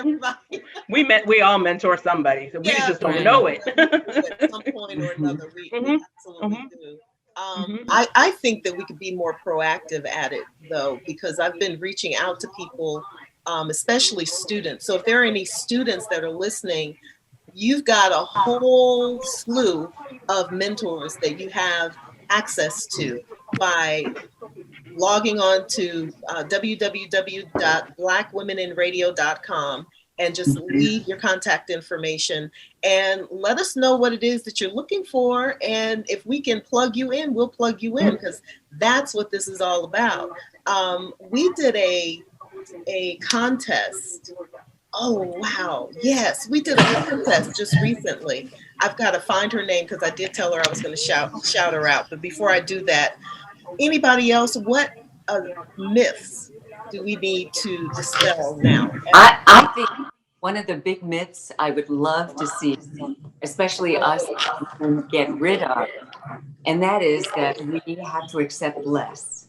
You know, it's a male-dominated industry, and oftentimes you'll feel like, well, you know, just to get this gig or just to get this voiceover, I'll do it for this amount. I'm not that girl. I'm thinking, if you want, I mean, there are plenty of people who will do this for a lot less. I'm not that one. If you want this brand for whatever it is that you are trying to sell, then this is my rate. And this is where it starts. I mean, we could go higher, but this is the minimum that I'm going to do that for. And I think, you know, as women, we're nurturers, and we want to, you know, we're hustlers too. And we want to just get it and figure, okay, well, I'll take this for less and maybe, you know, hustle for another one. I think, no, let go of that mentality and just know your worth, and know that you are worth that same rate that the man that they've hired for the same opportunity. You're worth just as much as that. So I would love for that myth in our own minds, that's where it starts, for that myth to go away, that we have to accept any less. We don't. Absolutely. You know, to carry off of that, because a lot of times too, and I mean, I've only had experience in a couple of contracts, but you know, you ladies have been in it for a long time. And I will say this too, we collectively need to do a better job in being more transparent with one another and trusting one another with things. Because if I go to Angela and I say, hey, Miss Angela, I know that you've been in it, and I don't think this contract is altogether right for the market that I'm in and the experience that I have. Can you look at it? You know, I think so much of the time we're always holding and harvesting information. And call me whenever.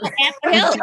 Yeah. You know, especially for young people coming into it. So I say this to challenge you all is just to be more open to those kind of conversations, and to the young people that are on the call too and maybe listening, not to feel as if you're sharing your personal business and somebody's out to get you. You know, they say don't share your information, what you're making and all that stuff. Sometimes you need help navigating, because I've been in New York about some stuff. You know, and I think it just having that open conversation and open dialogue, it helps and goes so much further, because when Angela helps me, I can help Tradia. Tradia can help, you know, that's how it's supposed to be. It goes a long way. And as I don't remember who said it, you know, but I also agree that there is enough. It's not like you have to be so close, you know, just keeping it to yourself. Whatever it is, there is enough. There is enough. There's more than enough. And I really resonate with that. Know your worth thing. And Allie knows, you know, people think I'm crazy right now because I had a lot of offers recently. And I turned down quite a bit. Offers. Too many offers. Praise God. I had, you know, positions offered in Miami to be the APD that I turned down. Even V103 being, well, V103 was interesting because it started off as, you know, APD and I think something else, and then it went to not middays, it went to music director. So they kept pushing it down a level because I was like, okay, well, you know, let's talk about the bonus structure. And they said, well, for music director position, we don't do bonus structures. So I saw how they kept just pushing it down a level. And I was like, yeah, that's a no. And then recently the Hot 107.9 job that I turned down for PD. And it's just because I know my worth and I can tell when someone is trying to sell me low, and I'm like, baby, I know what I'm worth. I know what I'm walking into and how much work I'm going to have to do. And I know how dedicated I am to this job. So you're going to pay me what I'm worth, at least get close to it. And, you know, we can negotiate later. But a lot of these men, it's just kind of like, oh, you should be grateful kind of thing. And while I am, at the same time, I know I have a God-given talent and I've worked hard for this. And yeah, like, I'm just not going to accept it. So I know people are like, oh, you think I'm crazy, but no, baby, my stability and security is important. And I always say too, on paper too, right, Wendy? Right, exactly. And what you apply for, exactly, because that was your situation. I applied for an APD and midday position and music director. And when I got there, I didn't get APD or MD. It was just midday. And I was devastated, and that really carried throughout my whole Detroit career. Yeah. You have to be very stern and astute, because the email conversation I had last week with I report to 2 RVPs was, okay, this is great and all, and I don't have to keep working for 2 of y'all companies and getting 1 check past December 31st because that's called slave labor. And we're not going into 2020. Like I put it in writing like last week. I'm like, so, and one of them replied like, oh yeah, we talked about it. Okay, well, stop talking. When are you gonna talk to me? And he's like, oh no, as soon as we get back after the holidays. I said, okay, well, let's set up a call on Teams, an appointment to have this discussion on Monday or Tuesday after the holiday. Like, you have to be forceful, and it's not that. It's just that you're not gonna keep having me do 2 and 3 jobs. I'm just not gonna keep doing it, right? It's not my company, bottom line. Right. It's not my company, so don't count my money and don't count what I do, because it's not my company. Exactly. And to your point, and to your credit, Wendy, you spoke up. I mean, so many times. If you don't say anything, nobody's going to say anything, and nobody's going to say anything. Right. So just by speaking up and saying, even if you're not going to get everything that you're asking for, by speaking up, you're at least going to get more than you're getting now. Exactly. And even with bonus structures, because I remember in Detroit with our bonus structures, my bonus there when I was a marketing director was based on sales. And I'm like, what does sales have to do with me? Sorry, Wendy. What does sales have to do with me? Because if I put things together and they don't sell it, that's not my problem. It's really not my problem, right? I said, no, I marketed, I did everything I was supposed to do. So, so at the time, my GM, I said, we need to work this out. And she changed it. She changed my bonus structure. She said half will be based on performance and half will be on sales. I'm like, okay. But if you don't have those conversations, exactly. It's Mom Bama said it real clear. The longer that you assume the position of a rug, Tell me that. Spoken as a true Alabama woman. I like that. Oh my God, Allie. I like that. Yes.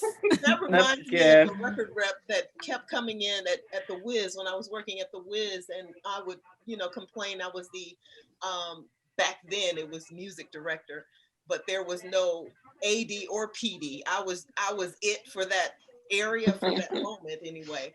And I was complaining about management and something else, and he was saying, Felicia, if you don't assume the position, and I was like, what is he talking about? Well, I was young, I was in my 20s, what are you talking about? But then I got it, don't allow people to keep using you. But to your point, Wendy, what I wanted to say is that you can go in and be forceful when you know your worth, when you know that you're talented and that everything that you have to offer holds weight.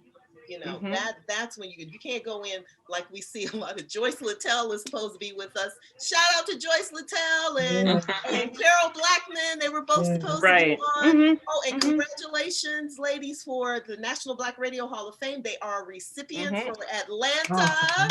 And I'm sure I'm missing some other people. Please don't be mad at me. I don't have the list.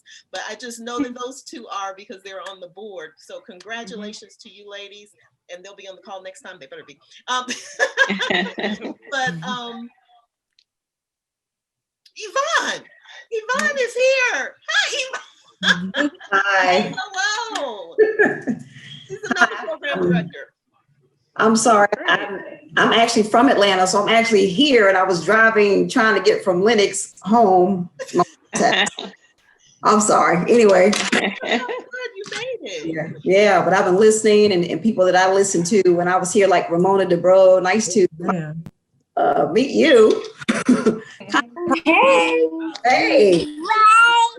Yeah, I remember you when you were on the rap station. So I listened to you mostly there. So and Angela Stribling and all of you wonderful ladies. Yeah, I've been in radio. I've been doing radio for a minute now. I'll just put it like that, a minute. And, you know, getting into this position of being a program director, I actually was asked 3 times if I wanted to be a PD. And I was like, because I saw PDs and they were mostly men, you know. Now we have more women that are, you know, becoming program directors, but they were men. They worked all the time. I was like, ain't nobody got time to be working all like that. I just don't want to do it. And then in 2008, when economic bottom fell out, I was working in Kansas City at the time then as the music director and the midday personality. And they just kind of, you know, everybody was getting let go from everywhere. That was owned by Cumulus. And about 9 months after that, the first time I was in Michigan, the GM, she had become the GM. She called me up. She said, Yvonne, I've got this PD position open. If you want it, all you have to do is send me your resume and an air check. And I was like, Lord, I guess PD is what you're calling me to do. I didn't think I was prepared, but I was definitely more prepared than I thought I was. So got to Saginaw, been there now for about 11 years, changed the name of the radio station, just really came into my own. And so it really has been a blessing. But I've been listening to, like, New York, you were talking about, you know, knowing your worth. And, you know, one thing that I think that we're lacking in the radio industry now is that people are not being nurtured like they used to be. You know, when I was coming up, people were more nurtured. I knew what I wanted. I started out, one of the stations I started out at was in Raleigh, North Carolina. It was Mix 10, I forget what it is, WRL, but it was an AC station. And I knew that I needed to learn the music, how to do the music. And I was the only Black person there. And they kept telling me, teach me how to do the music. They never did. And I was like, nah, I know I got to get up out of here, because, you know, I didn't know what was coming.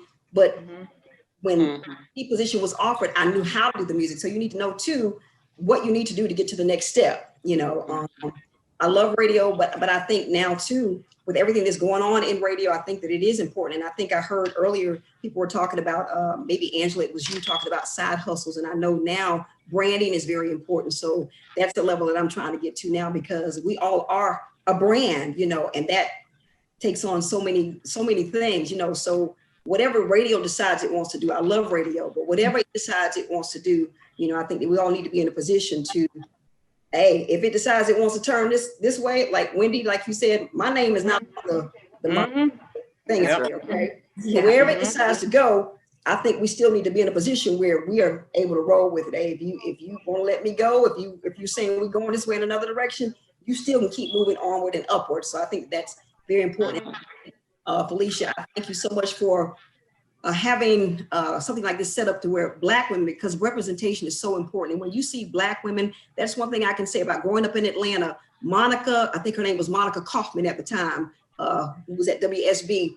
I grew up watching Monica Kaufman, a dark-skinned woman, doing the news every night as an anchor. So when I graduated from Florida A&M University, I knew people, yeah, I can do it, why not? I grew up watching a Black woman do this, and she ruled, she rocked it for years, you know. So I think representation is so important. So we need to remember that and to understand that as we see other Black women that are trying to come up, you know, like you were saying, there's enough to go around, you know, we've got to help each other, you know. It's really important. So settings like this are so important. And I'm so glad, Felicia, that you started this. So thank you. And use my line. I'm always like, my new line for 2021 is like, well, you know, I'm about to call Kamala, right? Because like, I'm like, oh, I'm still speaking. Right. I'm speaking, and you know our vice president's a Black female, right? Okay. So let me I will make a phone call. Like, that's going to be my 2021. Like, don't let me pick up my phone, because I'm going to call Kamala. I'm going to call Miss Harris, the VP Harris. Like, are we going to get you together? I love it. Ladies, really quickly, tell me, what is it that you're looking forward to for 2021? I know, right? A concert with Mary J. Blige. Mary J. Blige concert. I'm looking forward to singing her, right? This is when you're working, right? Yes, yeah. So it's a project that you want to see flourish. Yes, Mary J. Blige. Where is it supposed to happen? Maybe somewhere where it's warm. Okay. Maybe it could be a Black Women in Radio conference. Maybe. I will be looking forward to that. I've never visited one, but I am looking forward to coming and learning from all of you ladies. Another thing I'm looking forward to is more community involvement. Of course, with the pandemic, remotes were cut down and community events were cut down. So really just looking forward to getting out there and really making an impact on the community like we used to and doing it in a bigger way now. And to that point, I'm just going to let you know for the on air and program directors is you can make money and you can still make your remote money by doing virtual van hits. Yeah. So I don't know if they've done that in all the markets, but I put a package together for doing virtual van hits and they made a killing. And so just talk to your promotions and marketing people and tell them they need to set it up to figure it out, and your salespeople. Just a little tidbit. Okay. Anybody else? What are you looking forward to for 2021? Woo! I'm looking forward to applying all the knowledge that I soaked up in 2020. Like being in this pandemic, I think I've learned probably 3 new skills, and I can't wait to utilize that and capitalize off of it and really. Yeah, I did a lot of like deep soul searching in this. And so now I feel more grounded and, once everything revs back up, which little fingers crossed, because I feel like we're going to go back in another shutdown with this new variant that's going around. But, if God willing, we get back to normal, things get back up, into high speed and things like that, then I'll be able to balance a little bit more better because, what's the movie I watched recently? It's a cartoon. Have y'all seen Soul? Yeah, beautiful movie. I'm anxious to see it though. It just puts everything into perspective about just your purpose, and it really changed my thought process on, because a lot of people have. Share the other one too. What was the other movie that we watched? Corona. Dolomite? Yes. Yeah, that was a funny one, but the theme, the lesson of it is really something that you can take with you and apply to your life. But if you haven't watched that, especially with your kids, watch Soul, because Soul really, really hit home for me. But it's just like, a lot of times people have this they're like destination addicts where it's like, I got to get to the next level, or I got to get here, I got to get there.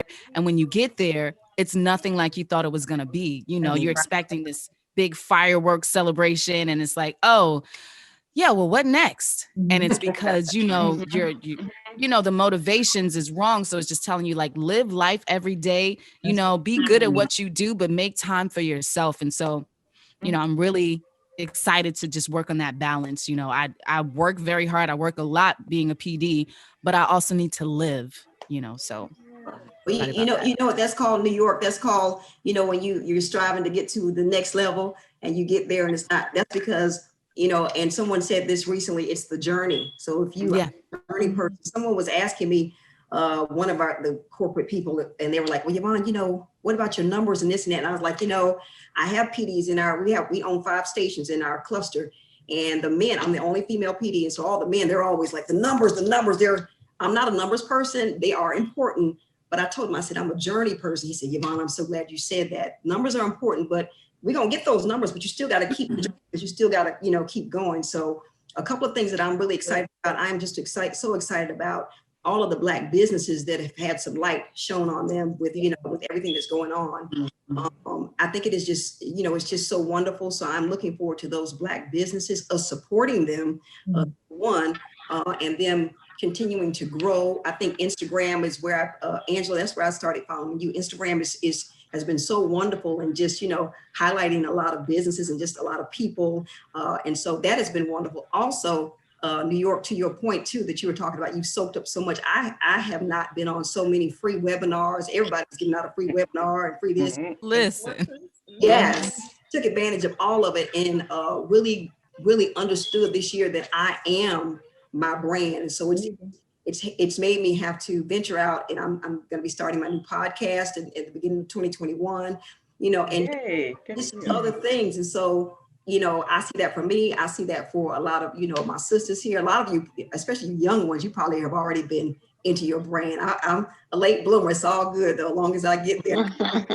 But just looking forward to that. And just, being here in Georgia and Ramona DeBro, and that, we're trying to flip the Senate, and just everything that I think Black people have, it's being highlighted what we can do, how much strength there is in numbers. Just like they flipped the White House, now they can flip the Senate. And so I think as a people too, just understanding the power that we have, our worth. We are magnificent people, and just hoping that is going, just gonna keep pushing through, and that we will continue to know that and to own that, and just keep going onward and upward. So, you know what, Yvonne, I was thinking, beautiful. Through all of these events that we have seen, especially politically, I've always heard the phrase, that people live in parallel universes. I get it now. When you are watching the same news coverage, the same voter process, watching the same things in real time, and you come up with something totally left field, it's like, how did you get that out of that? Yeah. So maybe it's just me that I was assuming. I know that people all have their own needs and preferences. I get that. But something as blatant as what we've seen in 2020, I am just like, am I on Earth? Did somebody port me down to another planet? What is really going on? I'm just out. But here's with that, you have to take the disrespect from that too. You have to learn from the disrespect, because that's what that is. I had that conversation with my husband. I said, that is so, and he's in law enforcement. And I said that those 7 million or whatever it was, whatever people, I said, I just, to me, that's so disrespectful, because you're saying that I don't matter, right? You don't matter. This, like, you're saying that we are second-class citizens and we don't matter, and it's so disrespectful. And I'm like, no, we're not taking that into 2021. You said what you said, you meant what you meant, Right. And Exactly. and you can't it's retract, disrespect, because that's what you can't retract. So the racism, the political climate, all of that, I've just I've watched the media in just awe, because I was just in such disbelief that you really don't get this. I mean, it's right there. Well, it was hard getting on the air. It's hard getting on the air when you see it. And, I've covered elections. I've covered DNCs, RNCs, Live 8 London for the United States. I've seen all of this, and I've never seen anything like what we've had for 4 years. But what was more surprising is the complacency. And I was like, but y'all don't, like, I'm like on the air, like, aren't y'all mad? Didn't you see what just happened? Like, that's it. I've had to really just, take the opportunity, because I'm like, look at the media. And then I'm like, oh yeah, we are the media. So at least in my own little space, on my own little mic, when I'm on my own little show, I'm going to say what's on my heart, because I have to be real, because I feel like, and it's like, even when we talk about voters, suppression and all that, and I'm like, don't y'all understand? This is, we hiring and firing. Like, I feel the need to keep breaking it down into terms we can understand. So, because I know people on both sides who are very wealthy and who have told me, hey, Ramona, yeah, this is what this is. And let me tell you, this is why this is. And I'm like, man, if I could get on the mic and just tell people what they say and how much they fear that vote, but I can't. And that, and because those are conversations, but so when I'm on the mic, I'm just like, please understand, they don't want you to do this. They don't want you to vote. And that's exactly why you need to do it. And that's all I can say. And those conversations, like, I'll say to my husband, y'all killed another Black man, right? He's like, it was not me. And I'm like, but you are Black and you're in law enforcement. So what are you going to do about it? And I'm like, I'm going to have to hold you accountable. Like, what are you going to do about it? How do you interact with your counterparts when these things happen? How do you, we have those conversations all the time. Like, he's just like, it was not me. Like, I get so mad. And he's like, it wasn't me. I'm like, okay, that's fine. But what are you going to do about it? How are you going to fix it? Like, right. How make a difference along the way? Yeah. What are you going to do to make a difference? Because we have 2 Black boys. So what are you going to do? How are we going to fix this? Like, how are we, I was down there protesting, and, my kids went, I was my sister-in-law, my husband couldn't go, but I'm like, you're not coming to protest? You're going to make a sign? Like, what are you going to do? Like, it was just like, and we still, like, he still keeps telling me it was not me, but I'm like, okay, but now at least he's doing something, as a manager, as a boss, and he's doing things at the best that he can, like, because he reported to William Barr, as an example. So I'm like, well, can I come to that meeting? And he was like, no. It was just like, because you have all that anger. He goes, no, you're going to get me fired. Like, you can't come to the meeting, you can't meet him. With men saying that, I've heard that even with interviewing some of our C-suite executives. They've said, if you let that woman get in that meeting, she's gonna get you fired. What is that all about? We're doing we know mess. And that's what I said. I said, I'm not gonna get you fired. We have bills to pay. But I said, maybe he needs to hear from a Black woman. Maybe I can have that hard conversation with him that you can't have. Maybe I said, he just needs another perspective, And I said, I'm not trying to get you fired. We have our mortgage to pay, but maybe I can give that perspective. Right. So, but that is just, I don't know. It's just, speaking of it's perspective, hard. I would really love us to have a relationship conversation. I really think that's something that needs to be had, especially since we are women who are very professionally driven, and there is a certain kind of man that we require to have so that we can be our best. And I think those are some conversations we need to have pretty soon. Unfortunately, we won't be able to do it today because our time is up. I'm totally down. A conference of some sort. A conference, absolutely. Valentine's, love. Sounds good. But we could do Clubhouse too. Yeah, I'm on Clubhouse, and I tried to access it for this one, but it didn't work. So I'll try it again. But yes, we are going to be active. I really wanted to see us do, dinners and all of that stuff, and it will come. But in the meantime, we're just going to continue. What do you always tell me, Angela? Keep moving. Just keep putting one foot in front of the other. Forums like this and get to know each other. By the time we are able to be in one space together, that it's going to be lit. It's going to be lit. It's going to be lit. So I hope you guys will join me again. Absolutely. Morgan, it has been so much fun watching you in real time work. I know, working. I got to tell you, Morgan. How it goes. Yes. You talk about a myth you want to dispel that you can just do a break in and out. Dog, you do a break flawless A, and you do it smiling B. Aww. And those are two things that I was taught coming in the game. Like, I can't even hear what you're saying because you was on mute, but I'm trying to read your lips, listening to everybody talk. And I'm just like, I had flipped to the screen and made your thing big. Like, forget the grid. I just want to see more. Talk about what she's saying. Keep it up, girl, because I've been watching you. We used to talk from when you was back at Jams. Yes. And it's a pleasure and an honor to have watched you live. Like, tear in my eyes. So it was good. I didn't want to hang up. I was like, it's too much good stuff happening right now. You gotta work.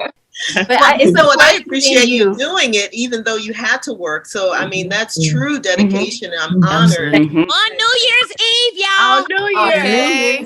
Now we gotta work holidays. It don't matter. The show must go on. It must go on. I'm so happy to meet everybody. I mean, I see the faces that Felicia posts all the time, but this is just an honor for me to meet all my radio sisters. And Yvonne, I hope I'm following you back. You are, yeah. Okay, good. I'm going to send you a message. That's awesome. Well, I just love your voice, Angela. I love you so much. I just love you ladies, and I love all the stories. I mean, it's so inspiring. We come into this industry in different ways, but we're all the same. We're all, after the same thing. And I just wish all of you just your heart's desire in 2021. Keep Aw, going. thank You. I really do. If there's anything I can ever do, any information that I could ever give or, or get, I would just love to keep in touch with each other. I love it. Amen to that. Definitely. I'd like that Angela, too. my auntie now, Me y'all. too. Yes. I love that. We definitely will. And you can do it through Black Women in Radio. Exactly. Make sure you guys are following us and subscribing to everything that we do. We are working super, super hard for you, but also for ourselves, because the push is to prove that we are more than all of the myths that we talked about. Absolutely. We can talk to each other. We can collaborate together. We can create phenomenal content. And so that's why we pull off of each other. I have seen a couple of dogs. I've seen a baby. You guys are so your baby. Little Ramona Zoe had to jump in. She loves to be on camera and that microphone. I saw a ponytail. Oh, Ellie. Tried to jump all in the mic. Dog, how cute. Ladies, I'm heading out. I'm gonna follow a lot of you. Follow Yeah, I'm all of following y'all. everybody. Follow me. Everybody, Felicia, because I'm gonna go under the post and I'll be like, follow. Yes, follow everybody. Bye, Allie. Yes, so Yeah, I'm much. gonna follow Love you. everybody. Happy New Year. Happy New All Year. right. Happy New Year. Bye. Black Women in Radio. Have a wonderful day, guys. Thank you. All right. Bye-bye. Thanks again, Felicia. Thank you. Bye, Felicia. Thank you. Thank you, guys. We appreciate you all spending Bye. Eve with us. That's That was Yes. It was Have a good wonderful. one. All right, you two. See you guys next year. Bye. Bye, Allie. Bye, Wendy. Happy New Year. And as I say bye to all of our beautiful Black women in radio, I just want to stress to you guys who are listening and watching that we want you to follow us, not just Black Women in Radio, but some of the phenomenal women that you've seen tonight as well. They are doing great things. And it's not just about radio, it's about creativity and empowerment, and we're about all of those things. So I invite you to log on to www.blackwomeninradio.com and make sure you follow us on Facebook and Instagram. We are doing great things. We've done some phenomenal things in 2020, in spite of all of the craziness that has happened. 2021 is going to be lit, I promise you. You guys have a safe and prosperous 2021, and God bless you all. From Black Women in Radio, we'll see you soon. Bye.